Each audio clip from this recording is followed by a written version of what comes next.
ये है set NTPC CBT two level 5 shift 3, 15/6/2022 का शिफ्ट 3 है, लेवल 5।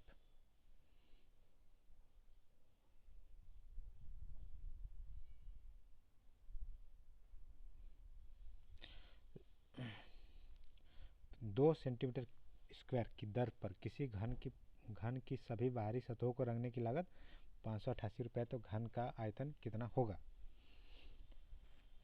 तो सतह को रंगने में लागत लाया 65 है और रंगा क्या जाता है क्षेत्रफल। तो घन का क्षेत्रफल होता है 6a², ठीक है, 6a² हो गया और 2 रुपये करके लगाया है तो लगा 588। तो a का मान निकलेगा 7। तो घन का आयतन होता है भुजा क्यूब, मतलब a क्यूब हो गया, 7 का क्यूब 343 हो जाएगा।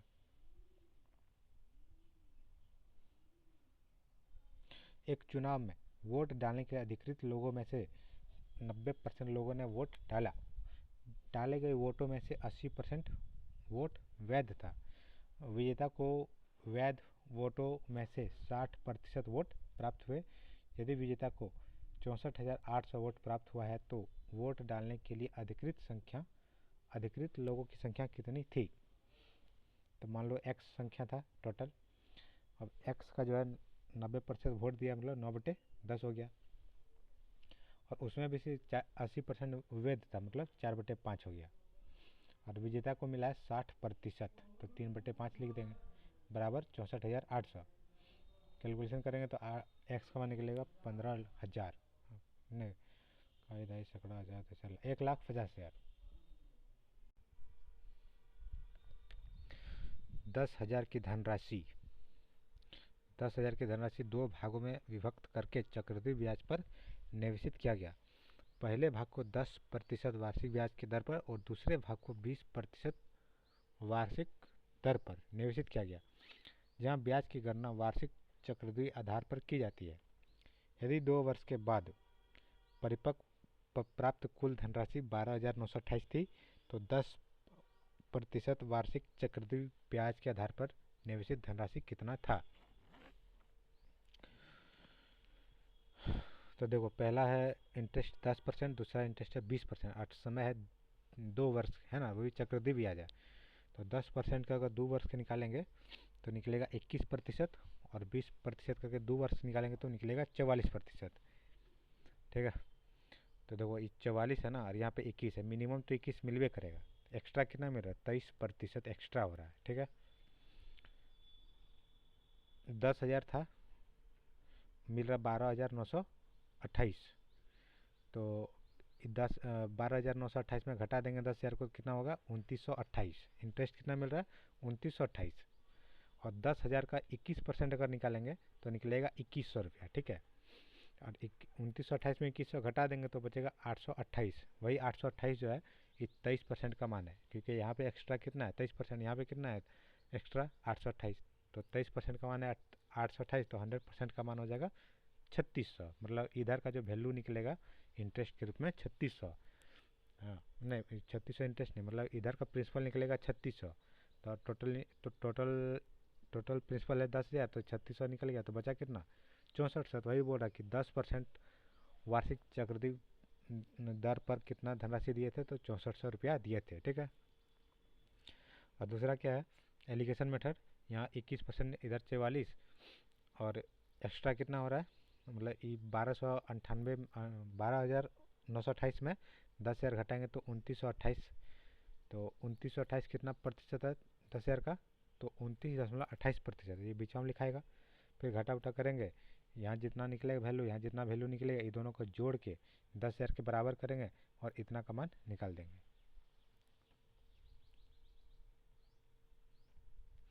सेब के रस और संतरे के रस वाले मिश्रण में 20% सेब का रस था। दोनों रसों वाले एक अन्य मिश्रण में 30% संतरे का रस था। दोनों मिश्रणों को एक निश्चित अनुपात में मिलाया गया, जिसकी वजह से निर्मित नए मिश्रण में सेब के रस और संतरे के रस का अनुपात 4:3 हो गया। तो अंतिम मिश्रण में पहले मिश्रण और दूसरे मिश्रण का क्रमानुसार अनुपात ज्ञात करना है। ये पहला कंटेनर है, ये दूसरा कंटेनर है, ठीक है। तो पहला कंटेनर में एप्पल था 20%, ठीक है, तो ऑरेंज हो निकलेगा 80%। दूसरा कंटेनर में ऑरेंज दे दिया 30%, तो एप्पल ऑटोमेटिक 70% हो गया। ये दोनों का रेशियो में काट देंगे तो 1:4 इधर हो जाएगा, काटेंगे तो 7:3। और अंतिम जो नया मिश्रण बनाया है वो 4:3 में बन रहा है, बस हो गया। तो एप्पल एप्पल कर लेंगे। एप्पल यहाँ पे 1/5 हो जाएगा, यहाँ एप्पल जो है 7/10 है, यहाँ एप्पल 4/7 है। बस घटा उठा देंगे और निकाल देंगे यहाँ पे, ठीक है। तो 9:26 निकलेगा। एक रेलगाड़ी एक समान चाल से एक निश्चित दूरी तय करती है। यदि रेलगाड़ी की चाल 12 किलोमीटर पर घंटा की अधिक होती तो निर्धारित समय से 8 घंटे कम समय लगता। यदि रेलगाड़ी की चाल 12 किलोमीटर पर घंटा कम होती तो रेलगाड़ी को निर्धारित समय से 12 घंटे अधिक समय लगता। तो यात्रा की लंबाई कितना है? तो जब भी चाल अधिक और कम होता है तो एक वो फार्मूला होता है x/y × t बराबर हो जाएगा दूरी। दूरी का यही निकलता है, जब भी चाल कम बेसी हो तो निकलता है xy, मतलब x हो जाएगा प्रारंभिक चाल और y हो जाएगा घटा हुआ चाल या फिर बढ़ा हुआ चाल, ठीक है। तो x/y × t होता है बराबर दूरी हो जाएगा, ठीक है। तो दूरी बराबर हो गया x, पहले यहाँ पे अधिक लिखा ना, तो x + 12 हो गया, और दोनों का अंतर कितना है? 12 ही है, इंटू यहाँ पे समय कितना कम लग रहा था? 8, या इधर 8 लिख दिए। फिर चाल है x, अब 12 किलोमीटर पर घंटा कम लिखा है तो x - 12 हो गया, बट्टे में 12 इंटू 12 घंटे अधिक लग रहा था इंटू 12 हो जाएगा। काट कूट करेंगे तो x का मान निकलेगा 60। x का मान 60 निकलेगा, किसी में भी रख लेंगे, चलो इसी में रख लेते हैं। तो यहाँ पे 60, यहाँ पे 60 - 12 मतलब 48, बट्टे में 12 इंटू 12, बस काट कूट करेंगे तो 2880 किलोमीटर निकलेगा। यात्रा की कुल लंबाई 2880। Sine square beta minus sine 30 का मान है 0, तो बीटा का मान कितना होगा? तो साइन स्क्वायर बीटा बराबर साइन 30 उधर जाएगा तो प्लस में बन जाएगा और 1/2 हो जाएगा। और स्क्वायर जब लगा देंगे तो बन जाएगा 1/√2। 1/√2 आता है साइन में 45 पर, 45 का आंसर है।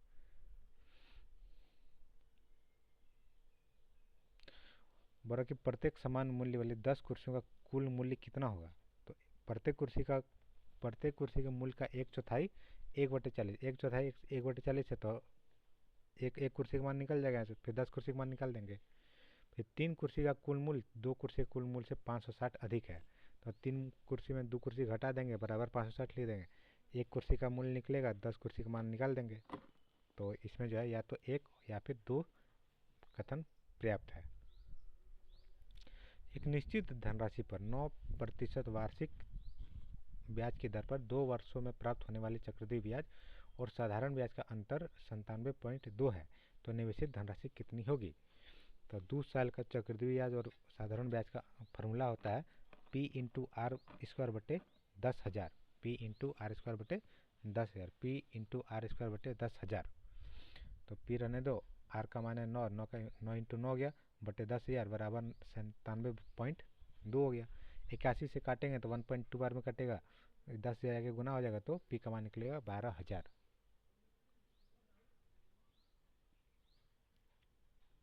भूतल पर स्थित किसी बिंदु से एक हवाई जहाज का उन्नयन 45 डिग्री है।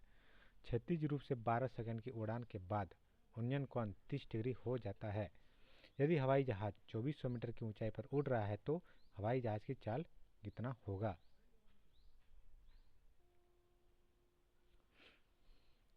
तो देखो 45 डिग्री पर था पहले, अब बाद में 30 डिग्री बन गया, ठीक है। ऊंचाई है, यहाँ भी 2400 होगा, यहाँ भी 2400 होगा। अच्छा, ये 45 डिग्री है ना, तो इधर भी एक यूनिट होता है, इधर भी 1 यूनिट होता है, और भाई 30 डिग्री जब हो जाता है तो इधर 1 यूनिट होगा, यहाँ से यहाँ तक √3 यूनिट होता है, ठीक है। अच्छा, इस 1 यूनिट का मान दे दिया 2400, 1 यूनिट का मान दिया 2400, तो यहाँ पे 1 यूनिट है, यहाँ पे टोटल √3 है, तो यहाँ ये दोनों का अंतर कितना हो गया? यहाँ से यहाँ तक तो √3 - 1 इसका अंतर हो गया। तो 1 यूनिट का मान दिया है 2400, तो √3 - 1 यूनिट का मान हो जाएगा 2400 √3 - 1, ये हो जाएगा दूरी, ठीक है। मतलब यहाँ से लेकर यहाँ तक जो दूरी निकलेगा 2400√3 - 1 निकलेगा। तो पूछ रहा है चाल पूछ रहा है, तो समय कितना है यहाँ से यहाँ जाने में 12 सेकंड। तो 12 से भागा कर देंगे, 12 से जैसे भागा किए तो निकला 2400√3 - 1, लेकिन ये सेकंड में निकला है, इसको नहीं मीटर पर सेकंड में निकला, इसको किलोमीटर में पूछ रहा है। तो 18/5 से भी भागा कर दिए तो निकलेगा 720√3 - 1। क्वेश्चन है 6, 8 और 10 सेंटीमीटर त्रिज्या वाले सोने के 3 ठोस गोलाकार मनकों को पिघलाकर एक गोलाकार मनका बनाया जाता है। इस प्रकार निर्मित बड़े मनके की त्रिज्या कितनी होगी? तो ट्रिक है कि 3 का क्यूब प्लस 4 का क्यूब प्लस 5 का क्यूब अगर जोड़ेंगे तो 6 का क्यूब के बराबर होता है। मतलब 3 का क्यूब प्लस 4 का क्यूब प्लस 5 का क्यूब किसके बराबर हो जाएगा? तो 6 का क्यूब के बराबर होता है। यही वो ट्रिक है, ठीक है। अब इसका दुगुना भी कर सकते हैं, मतलब 6 का 3 का दुगुना 6, 4 का हो गया 8, 5 का 10, तो किसका दुगुना हो जाएगा? 6 का भी दुगुना हो गया मतलब 12, मतलब 6 का क्यूब प्लस 8 का क्यूब प्लस 10 का क्यूब बराबर हो जाएगा 12 का क्यूब। अच्छा 3 को आधा कर दो, 4 का आधा 2, 5 का आधा 2.5, इसका भी क्यूब जो होगा वो 6 का आधा कितना होगा? 3, 3 का क्यूब के बराबर होगा। तो यहाँ देखो 6, 8, 10, तो यहाँ पे 6, 8, 10 दिया ना, तो इसका आंसर कितना हो जाएगा? 12 हो जाएगा। नहीं तो इस तरह भी हो सकता है, जैसे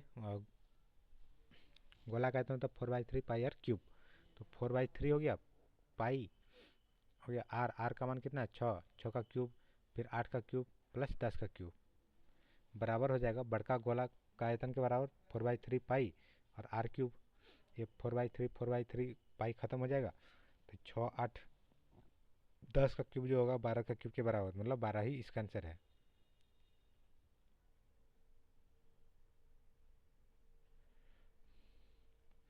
y प्लस जेड बराबर 8 और वाई जेड का मान है 6, तो वाई माइनस जेड का होल स्क्वायर कितना होगा? तो फॉर्मूला होता है ए प्लस बी का whole square minus a minus b का होल स्क्वायर बराबर होता है 4ab, वही लिखा है। तो वाई प्लस जेड का whole square minus y minus z का होल स्क्वायर बराबर 4yz हो गया। तो वाई प्लस जेड है 8, 8 का स्क्वायर 64 हो गया, इसको ए मान लो।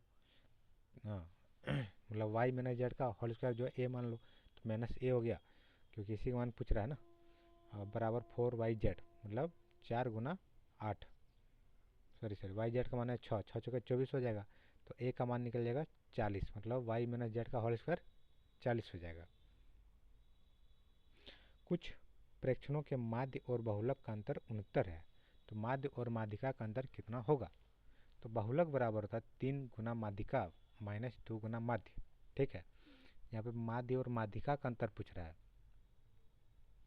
तो क्या करेंगे? तो इधर एगो माध्य घटा देंगे और इधर भी एगो माध्य घटा देंगे, दोनों तरफ एक गो माध्य घटा दिए, तो बन गया माइनस माध्य प्लस बहुलक बराबर 3 गुना माध्यिका माइनस 2 गुना माध्य माइनस माध्य। अब क्या किए? इस माध्य को प्लस में बदल देंगे, ठीक है। मतलब ये जो माइनस में है माइनस से गुना कर दिए, ठीक है। तो यहाँ माइनस से गुना किए तो ये बन गया प्लस माध्य माइनस बहुलक बराबर, यहाँ देखो माइनस 2 माध्य माइनस एगो माध्य, 3 गो माध्य यहाँ भी बन जाएगा, 3 कॉमन कर लिए और माध्य था माइनस में तो बन जाएगा प्लस में, और जो प्लस में था वो माइनस में हो गया। क्यों? क्योंकि माइनस से गुना किए हैं। तो माध्य माइनस बहुलक दे दिया है 69। अच्छा ऐसा क्यों किए? क्योंकि यहाँ पे माध्य माइनस माध्य और बहुलक का अंतर दिया, मतलब माध्य को प्लस में रखना और बहुलक को माइनस में रखना, इसीलिए इस तरह किया है। तो माध्य माइनस बहुलक का मान दिया 69, 3 हो गया, इसको ए मान लो, ठीक है। 3 से काट देंगे 69 को, 29 बार में कट गया, तो ये 23 इसका आंसर है। यदि x plus y plus z का मान है 30, फिर x plus y plus z का मान है 64, फिर x plus y plus z का मान है 50, तो 2x plus y plus z का मान कितना होगा? तो जब x plus y plus z मतलब इसको और इसको जब जोड़ेंगे तो एक बार x वाई जेड को कॉमन ले लेंगे तो एक बार ये सब बन जाएगा x plus y plus z, और ये x plus y plus z एक बार कॉमन हो जाएगा, तो दोनों गुना में रहेगा तो स्क्वायर हो जाएगा ये, तो x plus y plus z और इसको जोड़ लो, ये हो गया 144, मतलब x plus y plus z का होल स्क्वायर बराबर 144 हो गया तो x plus y plus z का मान हो जाएगा 12। तो यहाँ पे 2 से गुना करने बोला तो 24 का आंसर हो जाएगा। बोला कि इतना का मान बताना है। तो क्या करेंगे, 16,384 बटे 256 कर देंगे और क्यूब रहेगा यहाँ पे, काटेंगे तो 4 से काटेंगे तो 64 हो गया निचवा में, 4096 हो गया ऊपरा में। 4096 किसका होता है, तो 16 का क्यूब होता है। 64 किसका क्यूब होता है, 4 का क्यूब। तो ये क्यूब क्यूब खत्म हो जाएगा, सिर्फ 16/4 बचेगा, सिर्फ 4 इसका आंसर। एक ठोस गोलाकार गेंद का आयतन 972 पाई सेंटीमीटर क्यूब है। इसे पिघलाकर बिना किसी अपक्षय के 27 समरूप गोले बनाए जाते हैं। इन 27 छोटे गोले का कुल पृष्ठ क्षेत्रफल कितना होगा। तो 972 पाई है एक गोलाकार आयतन, उसको 27 को गोला में बनाया गया, ठीक है, जिसका आयतन निकलेगा 4/3 पाई आर क्यूब। तो काट देंगे 27 से, पाई पाई खत्म हो जाएगा, है ना, पाई पाई खत्म हो गया, काट देंगे तो आर क्यूब का मान हो गया 27, आर का मान हो जाएगा 3। तो कुल पृष्ठ क्षेत्रफल पूछ रहा है तो 4 पाई आर स्क्वायर होता है। तो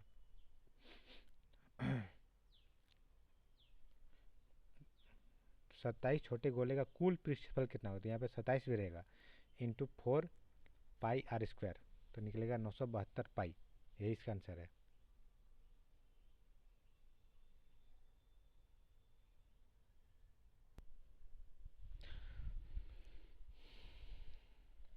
चतुर्भुज एबीसीडी की भुजाएं AB, BC और CD और DA एक वृत्त को क्रमशः P, Q, R और S पर स्पर्श करता है, जिसमें AB दिया 16, DS का मान दे दिया 10 और RC का मान दिया 3। तो चतुर्भुज एबीसीडी का परिमाप कितना होगा।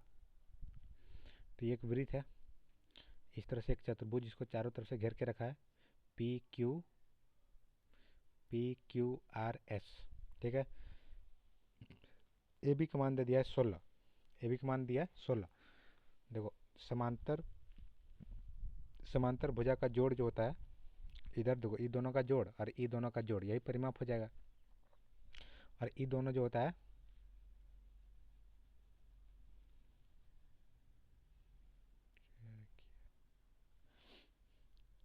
मतलब ई दोनों का परिमाप जितना होगा, ई दोनों का परिमाप भी उतना ही होगा, यही कहना है। कैसे, क्योंकि यहाँ पे जैसे टच किया ना, यहाँ पे टच किया जैसे, तो एक वृत्त है, तो बाहर रूप से अगर टच करता है तो ये दोनों बराबर ही रहता है, यहाँ भी डी होता है तो यहाँ भी डी होता है। उसी तरह यहाँ से टच कर रहा है तो ये भी अगर सी है तो यहाँ भी सी है, यहाँ बी है तो यहाँ बी है, यहाँ ए है तो यहाँ भी ए है। तो ए बी का मान कितना हो जाएगा, ए प्लस बी हो जाएगा, और सी डी का मान कितना हो जाएगा, सी प्लस डी हो जाएगा। तो a b plus c d बराबर हो जाएगा ए डी कितना है, ए प्लस डी, और बी सी का मान कितना हो जाएगा, बी प्लस सी। तो देखो दोनों तरफ बराबर नहीं होगा, ए बी, यहाँ भी ए बी सी डी आ रहा है, इधर भी A plus B plus C plus D आ रहा है, इसलिए ये दोनों का जो वैल्यू निकलेगा वही वैल्यू ये दोनों का भी निकलेगा, ठीक है। अब देखो यहाँ से यहाँ दे दिया 16 और डी एस का मान दे दिया 10। अगर डी एस मान 10 दिया तो इधर भी निकलेगा 10, और आर सी का मान दे दिया 3, आर सी का मान दे दिया 3। तो कितना हो गया, इधर 13 हो गया, इधर 16 हो गया, जोड़ दो कितना हो गया 29, 29 गुना 2 कर देंगे कितना हो जाएगा 58, क्योंकि अगर इधर 29 हो रहा है तो इधर भी दोनों मिलके 29 ही होगा। तो 29 दूनी 58 इसका परिमाप हो जाएगा। दो वर्गों का भुजाओं का अनुपात 4:3 दिया है, ठीक है, और क्षेत्रफलों का योग दिया है 225। तो छोटे वर्ग का परिमाप कितना होगा, तो इसका स्क्वायर करेंगे तो हो गया 16 9, 16 9 25, 25 यूनिट का मान दे दिया 225, क्या गुना है 9 गुना है। तो 9 गुना 9 करेंगे तो 81 हो जाएगा। तो ए स्क्वायर बराबर 81 हो जाएगा, ए का मान निकलेगा 9। तो छोटा वर्ग का परिमाप 4a हो जाएगा, मतलब 4 गुना 9 हो गया 36।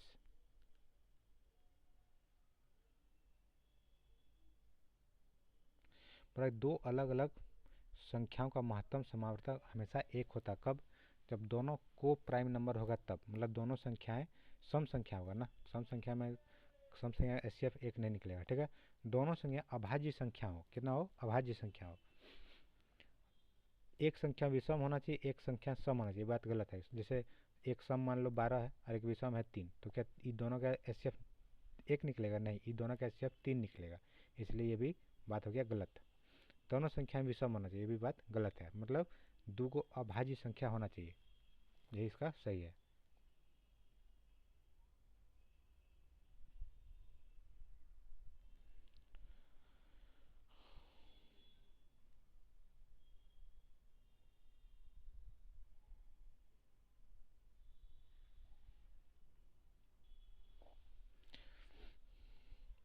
एक अर्धगोले का पूर्ण पृष्ठ क्षेत्रफल 108 पाई सेंटीमीटर स्क्वायर है, तो उस अर्धगोले का आयतन कितना होगा? तो अर्धगोला का पूर्ण पृष्ठ क्षेत्रफल था 3 पाई r स्क्वायर, जिसका मान है 128 पाई, तो r का मान निकलेगा 6। तो अर्धगोला का आयतन होता है 2/3 पाई r क्यूब, तो 2/3 पाई r का मान 6, 6 का क्यूब होगा 216, तो निकलेगा 144 पाई।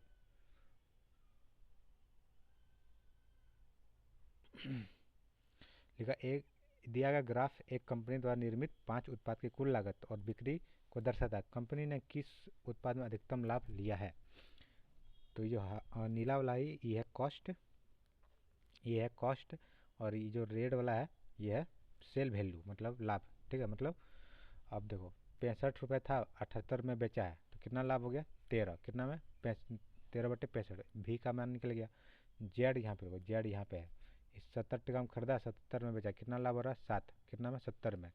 एक्स, एक्स यहाँ पे 60 रुपये का चीज़ 69 में बेच रहा है, कितना लाभ हो रहा है? 9 रुपये। कितना में? 60। और वो डब्लू, डब्लू का मान 75 में खरीदा, 85.5 पे बेच रहा है, कितना लाभ हो रहा है? 10.5। कितना में? 75 में। अच्छा, एक चीज़ और है, बड़ा अधिकतम लाभ किसका होगा? तो 1 बटे अगर हर हो जाए, मतलब ऊपरा में अंश अगर 1 है और हर हर नीचे में है, मतलब अंश का मान अगर 1 है, ठीक है, तो हर जिसका छोटा होगा वही बड़ा होगा। ठीक है, जिसका हर छोटा होगा वही बड़ा हो जाएगा। ठीक है, तो 13/65 को काटेंगे तो 1/5, 7/70 को काटेंगे तो 1/10, 9/60 को काटेंगे तो 1/6 पॉइंट कुछ आएगा। उसी तरह 10.5 से 75 को काटेंगे तो 1/7 पॉइंट कुछ आएगा। तो सबका सबसे छोटा हर किसका आ रहा है? तो ये 5, तो इसी में सबसे ज़्यादा लाभ होगा, तो भी इसका आंसर है।